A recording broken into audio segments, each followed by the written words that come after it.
Welcome to the Heartland Cycling Network, and for this show, I've got a very special guest, and we were chatting a little bit before the program. It's just interesting that we have similar names, Heartland Cycling Network, and this is Heartland Bike Share.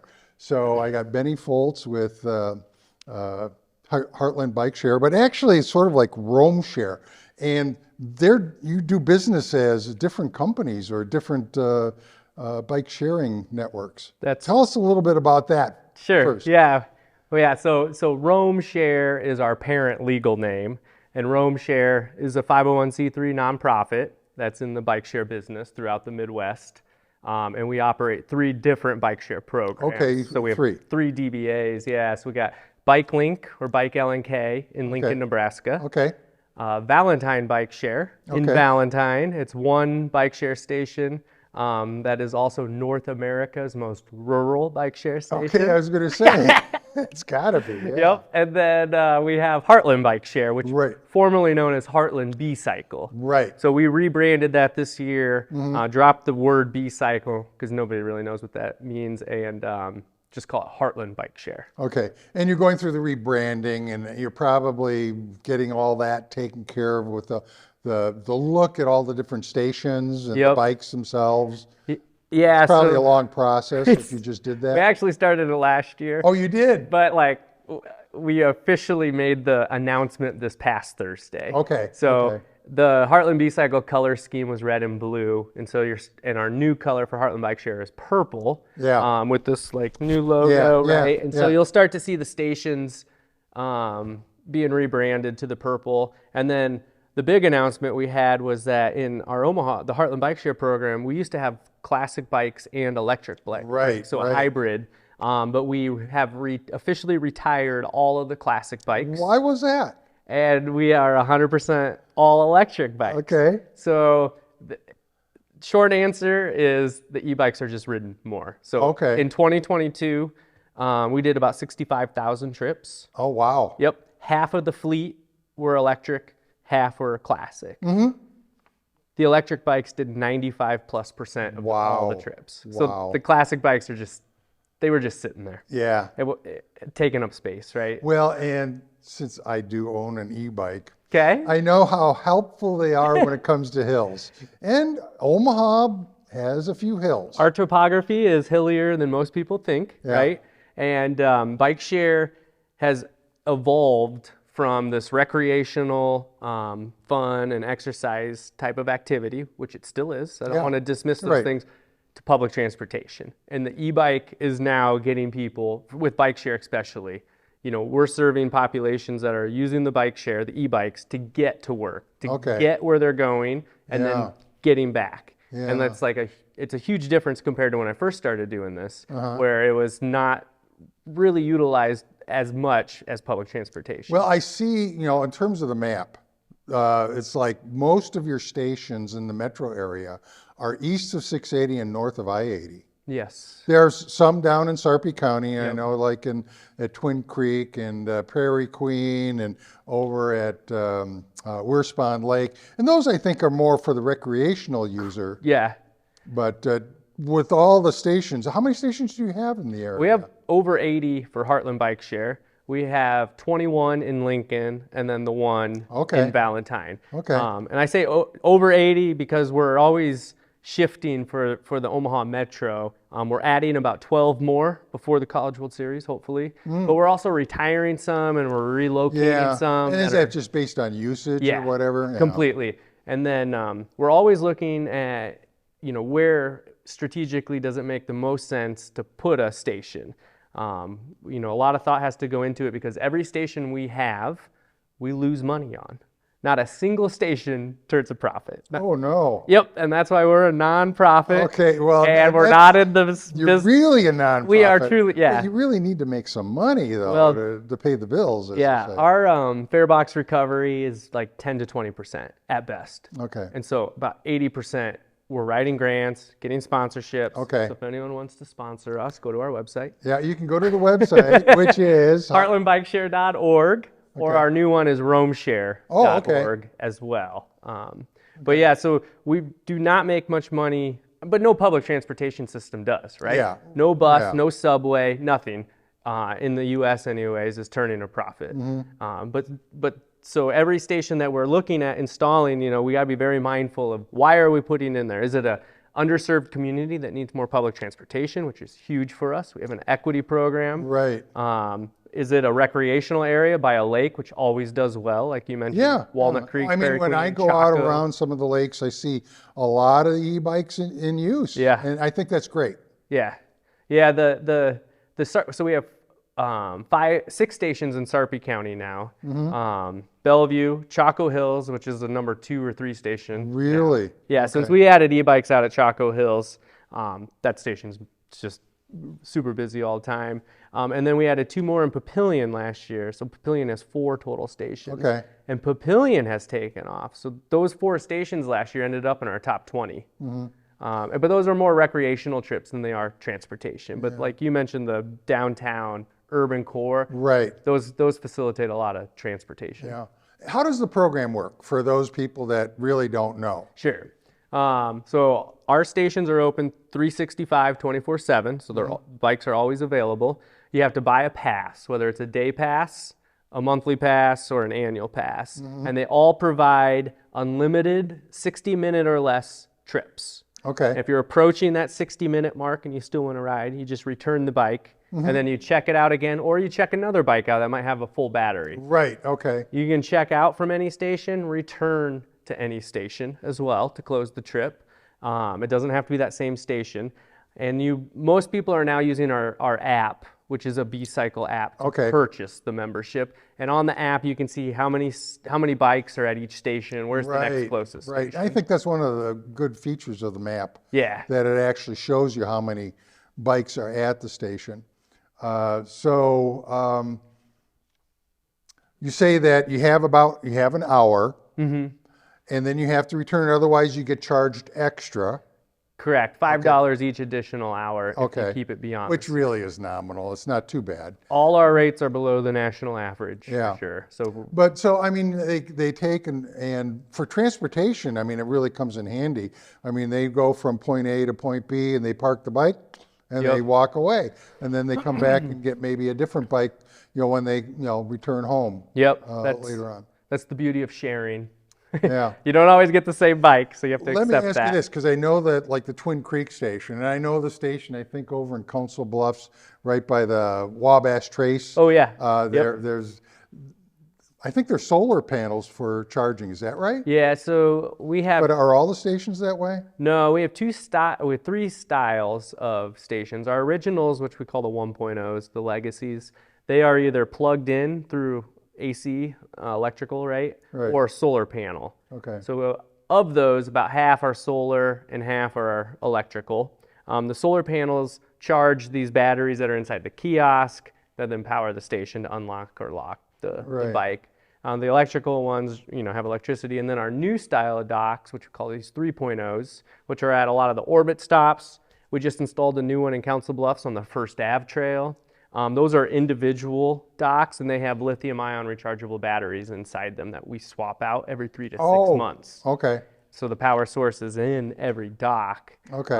And that's how all our new stations going forward are. Okay. So we'll keep the gray stations, the legacy ones, as long as we can. We refurbish in-house at our shop in North Omaha. We sandblast and paint and then put it back out on the street. Okay. Part of our mission of being sustainable. Okay. Cool. So Cool. we're very thrifty and frugal. Yeah. Okay, well, that's great. So the process would be that somebody would have to take and sign up through the app, basically, and pay for either a day or a month or an annual. Yep. And I think I saw too, I mean, you're talking about an equity program, but I also saw, for our senior citizens, that there was a program that you could apply for to get a discounted rate there too for an annual pass. Yeah, we really try hard to not have any preventative barriers if you really want to ride. So we offer a student discount, a senior discount, and a military discount. Right, okay. All those are on our website. And it takes the annual membership from $156 to $100. Yes. That's $8 a month. That's really very affordable. Cheap. Yes. And then our monthly membership is $20 a month. Yeah. for anyone, and the daily membership is $12. So you can see, obviously, save the longer you do. And then we frequently run promo deals throughout the year. But no matter what membership, basically it's an hour that they have to ride and then redock the bike, and then they can go out again or whatever. Yeah, no matter what membership you have, those same Okay. things apply. Okay. So what is your role within Rome? Sure. So I'm the executive director of the Okay. nonprofit. We have 16 employees now. So Wow. Okay. certainly grown quite a bit. Yeah, like I said, when we first started, this was all about just having fun and doing bike rides, and it's just taken off so much. The Heartland Bike Share program itself covers 125 square miles. Yeah. Because we have a station at Mahoney. Oh, you do? I didn't know that. Yep, Okay. and a state park, and then all the way to downtown Council Bluffs, as far south as Bellevue and Papillion, and then as far north as we're going to install a new station at Miller Park. Okay. Maybe this week, if not Okay. next week. Okay. Yeah. Cool. Yeah, and then our equity program. Right. Talk about that a little bit. Yeah, so the first thing we did with that was we started a library pass program. Okay. We were one of the first in the country, if not the first, to do it. And most bike share programs have followed suit. So if you have a library card, you can check, just like you check out a book, you can check out a Heartland Bike Share membership. Okay. Yeah, or if you're in Lincoln, a Bike Link membership. And then that gives you the unlimited trips that are 60 minutes or less. Right. But for a 5-day period or whatever the library's policy is. Okay. But that's one way if you can't afford or you just want to try out this bike share thing, you can go try it for free through the library pass program. Okay. And then the other thing that we do is we partner with about 20 different nonprofits. Okay. And we provide free memberships to them to give to their members or clients or constituents. Okay.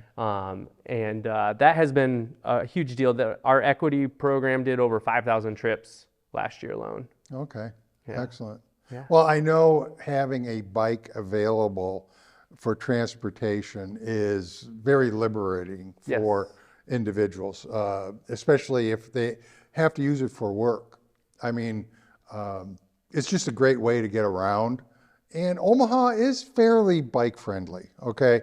I mean, I know that there's some motorists that still have to be educated, but that's one of the things that, I try to do with the program, as well as with other things that I do with the clubs and organizations that I'm part of. So is to educate. Yeah, the education, I mean, just the bike share education, we still have a lot of people in our city who don't know that bike share is available to them and how to check it out. So I'm really pushing that this year. This big announcement we did last week where we're an all-electric bike share program. Right. We're one of the first in the country to relaunch as all-electric. So it's a pretty big deal. And I'm offering through starting last week and through Bike Month, where if you fill out our annual survey, which is right on bikeshare.org, I saw that. you'll get a promo code for a free month. Oh, wow. So I'm welcoming anyone to come try the bike share. I've been pushing e-bikes since 2018, and I have learned that I can only say so much, and it's actually getting somebody on the e-bike that changes Well, them. and I think it's a great way for somebody that is, let's say, testing the waters, wanting to find out, hey, what's an e-bike all about?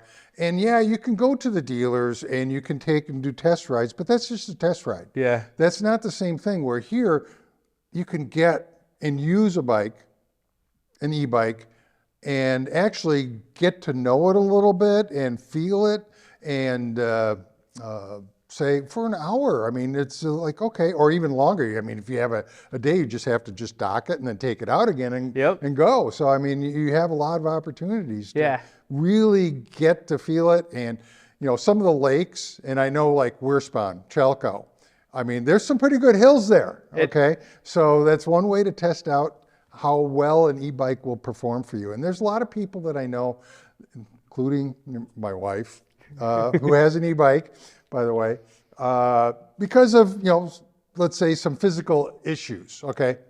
She's had knees replaced. So, I mean, it's just a lot easier to be pedaling something that gives you a little bit of assistance. So how fast do your e-bikes work, or what's the process with those bikes? Sure. All of our e-bikes in the program are the same. They're all Class 1 electric pedal assist bikes. Okay.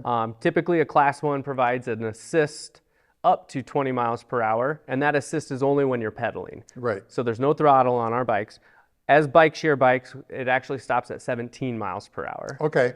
And again, that's only when you're pedaling do you get that assist. Well, I mean, you can go faster than 17. And then just it's all that you. It's on you. Right, Yep. exactly. Yep. And that's where you get the exercise. That is where the Well, you get exercise anyhow. you get a little bit. How many assist levels are there on your bikes? All of ours are set to turbo. We do not. Yep. Oh, there's only one assist level. Yeah. So you check your bike out. You have to turn it on. Yeah. Right. And then it's good to go, and they're all set to the same. Okay. So it is 3 speeds on the right Oh, side. There's a okay. shifter, internal hub, so you can shift anytime you want. Right, but just right. the 3 speeds. Okay. And they're all set on the turbo settings already. And I know Okay. it sounds fast turbo, but Yeah, like right. you're still in It just- control when Yeah, you're, and well, you've got the controls with the speeds, with the shifting, so that's helpful. And then obviously you're at what I would call probably the most assist that's available when you need it. And if I know the bikes, and I think I know the manufacturer of your bikes, that has something to do with track. But they will have what we call torque and cadence sensors. So it'll deliver the right amount of assistance and not really give you too much of assistance. Yep. As they tell me, it matches your output. Right. So if you're pedaling hard, it'll increase. I mean, it gives you the more natural bike feel. Yeah. Okay. So if you're used to riding a bike when you were a kid or whatever, and that's basically, I mean, it's not going to give you, let's say, a surge, or you're going to feel like uncomfortable with it. Right. Yeah. And you can certainly feel that increase when you're pedaling uphill. Right. And then if you're pedaling downhill, it won't even be turning if you're going faster than what you're pedaling. And that helps conserve on the battery as well. And all of our bikes have the range setting on is what we have. Okay. So you can see distance till empty. Yeah. Or like, well, you have like a battery indicator, how much battery life is left. I mean, which is really somewhat more important than the range, although range is very helpful too. Range is always, let's say, nebulous in a way. I mean, you have range on your car, and you probably are used to that. But it's not the same when you start talking about an e-bike, because if you're going uphill or you're going into the wind more, your range goes down. Exactly. Okay. And you can see that if you're out pedaling for a while and you happen to be in a headwind, and then you turn around and you're going back. You can see the calculation will change. That's right, yeah. I know that one time when I was riding my e-bike, it starts out with 110 miles of range. Good range. Okay. And I'm riding, I was going about 7 miles or so. I said, I got to stop and take a picture of this. It says 242 miles. I had a tailwind.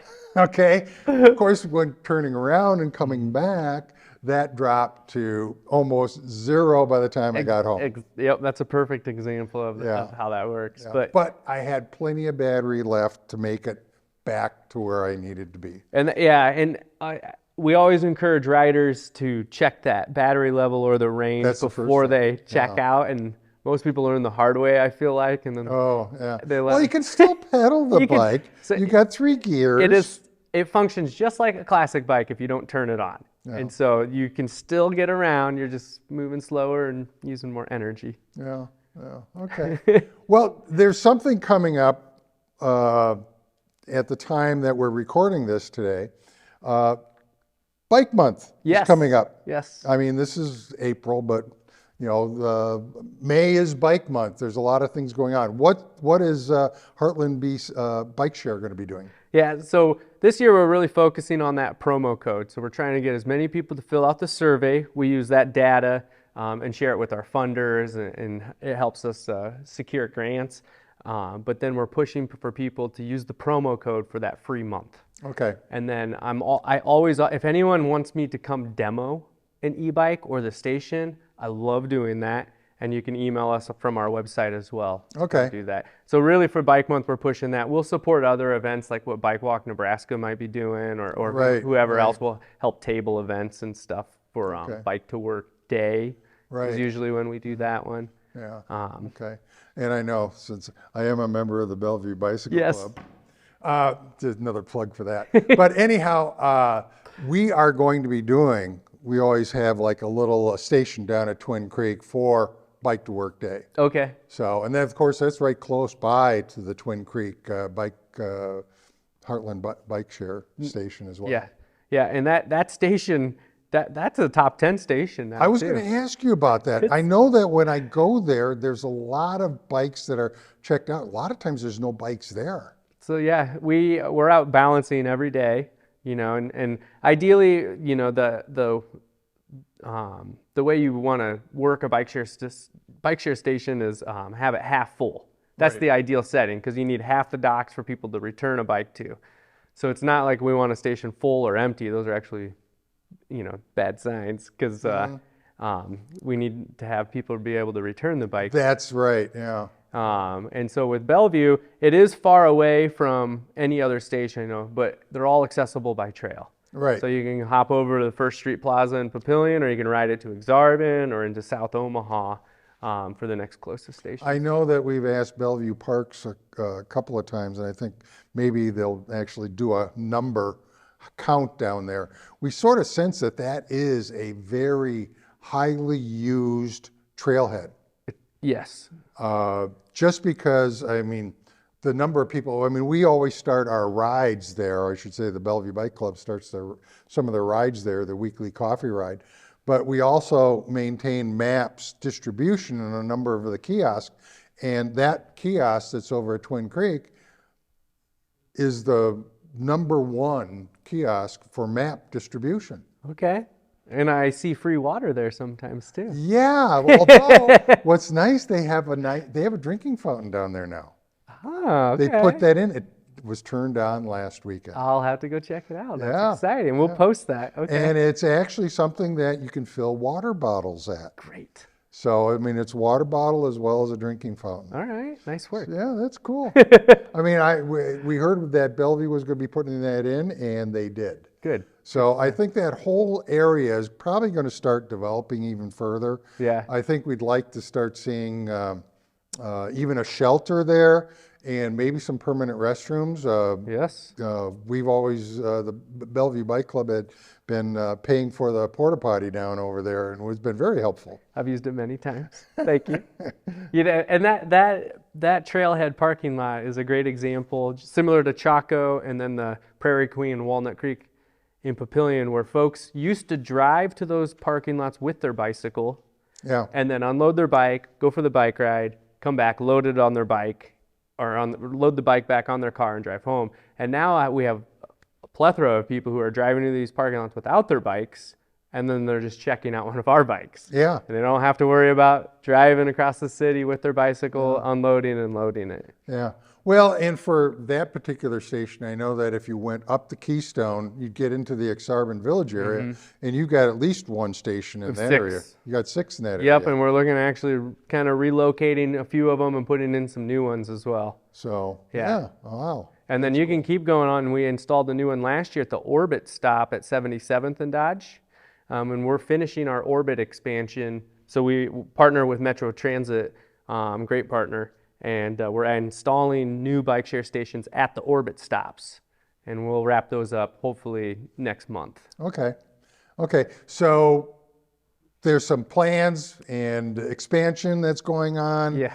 Anything else that you'd like to share? Well, the announcement of going all electric last week was a huge deal. Yeah. We've been preparing for that for almost 5 years. And so now I would like to just get everybody out and try the e-bike. And like I said, the user survey with that promo code is giving everyone a free month to have that opportunity to try it multiple times. Okay. Very cool. Very cool. So yeah, it's exciting. I think I've seen bike share programs when I travel out east to visit with my family out there in the DC area. Sure, capital. So but I've always had my own bike, so I didn't have to worry about that. But I mean, it does make it available to other people. I know that when they would come here, that was a consideration that we could, use those bikes to get around. Yeah, absolutely. College World Series is a great example of tourists. We see such an increase in usage and new zip codes that are riding our bikes. Yeah, It's really exciting. Well, Benny, I really appreciate you stopping by and coming in and being on the show. And I really think that if you haven't tried an e-bike, Heartland Bike Share is a great way to go. And we'll get the website up on the links with the show here, and then also on the website. So just want to remind everybody to take and pedal on.